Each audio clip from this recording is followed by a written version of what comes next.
Komentar Nikita Mirzani soal putusnya Ayu Ting Ting dengan Ibtu Muhammad Fardana, begini katanya. Hubungan asmara Ayu Ting Ting dengan Letu Muhammad Fardana dikabarkan sudah kandas.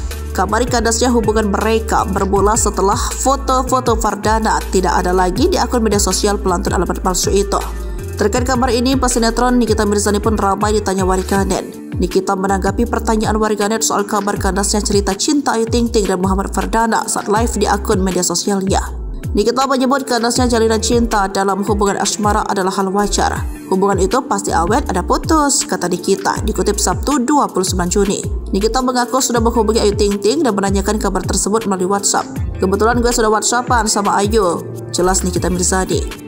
Nikita menyebut bahwa kandasnya kisah asmara tersebut bukanlah kesalahan Ayu Ting Ting. Memang sudah selesai, yang terbaik ya begitu. Dan bukan salahnya Ayu Ting Ting, kata Nikita Mirzani.